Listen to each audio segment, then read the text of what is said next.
We're back. Thank you, Tom. We're talking to Ellen Burstyn and Jim Garner. My next guest is a young performer, a comedian who was a regular on the recent Mary Tyler Moore variety series. He appears regularly here in town at the Comedy Store, and will be hosting the Rose Bowl Parade for television on the 1st of January. Would you welcome, please, David Letterman. David?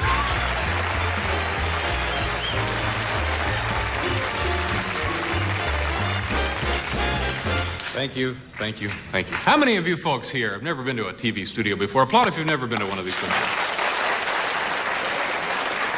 Okay. How many of you have been here before? Applaud if you have been here before. Okay.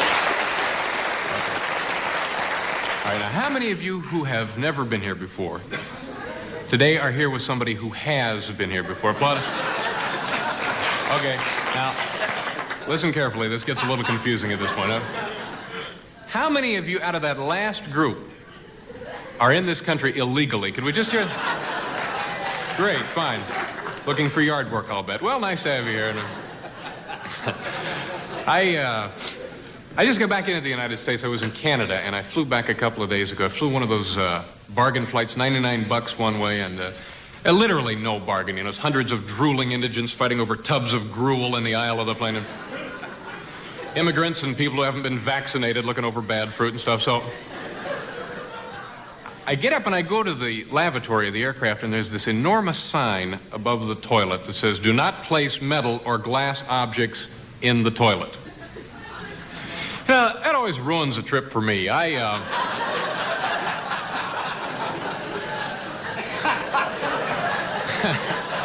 like to go back there, wash a load of dishes in it, you know. So. Now, here's something you can do. If you get bored on a flight, like a 3 or 4 hour flight, here's something you can do to always amuse yourself. Wait till the person in the seat next to you falls asleep. It's a lot of fun. Then what you do, you reach over, get their attention, maybe get them around the throat, give them one of these. And then you say something like, "Well, I guess we're going to find out now if these seat cushions really do float, huh?" A lot of fun, and yes, the last come fast and furious. Anyway, I'm back in town, and my car is still not functioning properly, so I got to hitchhike and stuff. Took it in a week and a half ago for a minor tune-up, $35, and the guy says to me what they always say. He says, "Is there a telephone number where we can get a hold of you later today? You know, if we find anything else wrong with the car." Invariably, they find something else wrong with the car. Two days later, the guy calls up and he says, "Yeah, Mr. Letterman, listen, you know, we was resetting the buttons on your radio, and, yeah, your damn engine exploded. Tore it up pretty bad, killed one of our boys. Now, let's see, that'll be a little more than..." So anyway, what I got to do, for instance, I had to hitchhike over here this evening, and this guy stops and picks me up. He's driving an old beat-up Dodge with a bent frame. You know, they kind of go down the freeway at an angle like that. And the windshield on the right-hand side of the car is missing. It's just gone, busted out. And the back seat is on fire. Well, right away, I'm apprehensive about getting in, you know. The guy driving the car is wearing a cowboy hat and a hospital gown, see? So... And he's rolling, the thing that bothers me most of all about him, he's rolling the biggest joint I'd ever seen in my entire life. He was using Pampers, and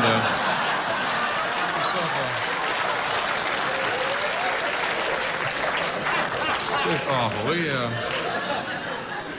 sat at an intersection for a half an hour waiting for a stop sign to change, so it was, Anyway, I came over here tonight, and we're watching the news a little bit, and I learned something just incredible. The most popular newspaper in the entire world now is one of those things you buy at the checkout counter of the grocery stores, you know?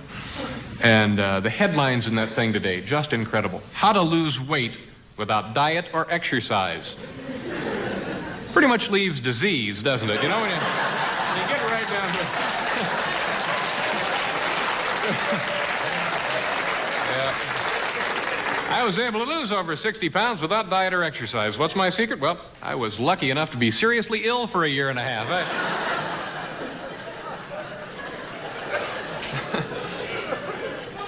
It's pretty surprising to me that you learn anything on local news anymore because it's all feature oriented. You know, you don't have any hard news. And they're 2- and 3-hour newscasts, so they load it up with a lot of stuff you don't care about. And you hear things like, no more oxygen for planet Earth. Well, we'll get to that story a little later if we have time for it. But right now, Arlene has a fascinating feature report about your cat's #1 problem, fur balls. Arlene? Thank you. How many times have you and the members of your family been scared silly because you heard your cat make this noise?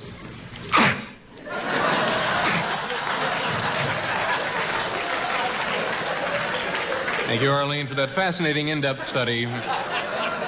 First of a 12-part series here on Eyewitness News.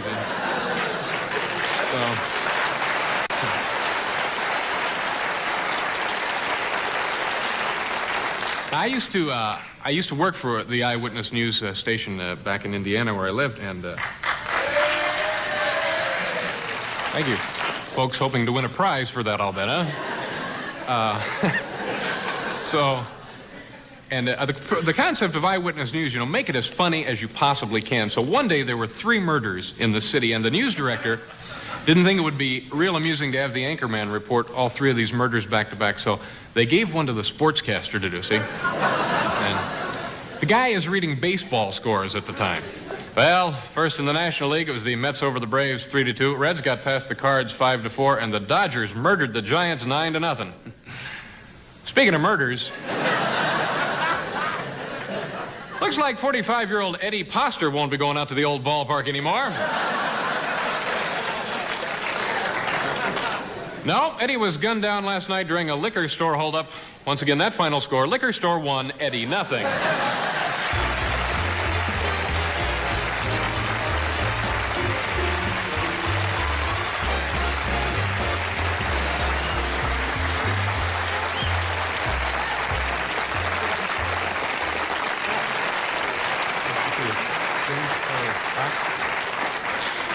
Rolling a joint in Pampers? Yeah. I like that. Like that. We'll do this. We'll be right back.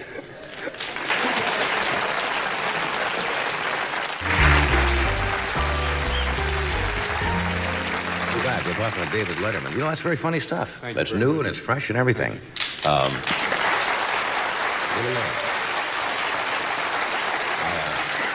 I saw you on Mary's variety show, and you're excellent at that. Have you done a lot of television? No, I have, well, that was only on like 3 weeks. Right. And so people don't recognize me much for that. I used to work at an adult bookstore. I get recognized a lot for that. But, I'd done a couple of things. I was on a show 2 weeks ago, the Battle of the Network Stars, you know. That's right. That's a silly show. You know, to me, it's... I don't care, you know. So what if Debbie Boone can do more push-ups than I can? You know... It's not one of your top priorities in life, I don't assume. No. I've done some commercial work, or turned some down. You have to be very careful. Yeah. They called me up and they said, we got a product here. Well, you folks probably got it, like an electric bird bath, right? Everybody's got one? Yeah. Well, what they do, they heat up the water in the morning so your bird doesn't catch cold out there taking a bath.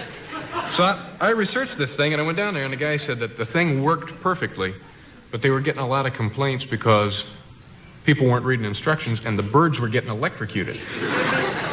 And he said they got over 500 letters of complaint from people who had their birds die on them, but out of all of those people that wrote in, not one of them ever took the trouble to put the little rubber safety boots on the bird before they put it into the water. It's their fault. Yeah, absolutely. They should not, the company should not be held accountable for that. I know you're from Indiana. Did you work in local radio and television in the West?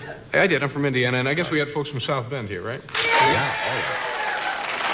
It's beautiful there. What a town. Yeah, I used to work in... You know, the one thing I'll never... Well, this happens to everybody, that the kind of thing I'll always remember as long as I live, growing up in Indiana, is when Dad used to tease me with the power tools. How many of you... Did you have that? What a guy. What a guy. Sense of humor. Yeah. I'll never...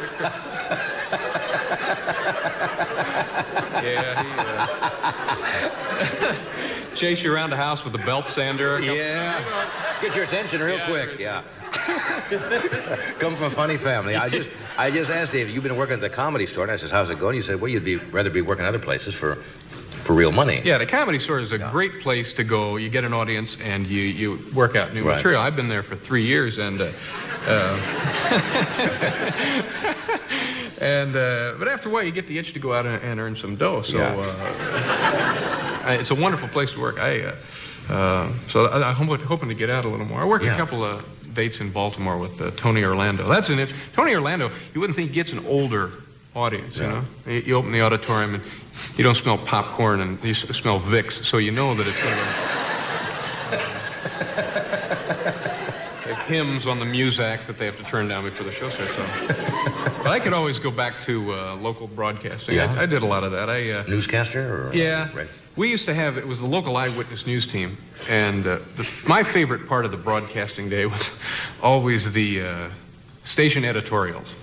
Because you got to remember one thing, you can't be very controversial. Yeah. They always pretend to be so controversial, but they never can. Secondly, it gives the station manager the opportunity that he doesn't often get of coming on TV.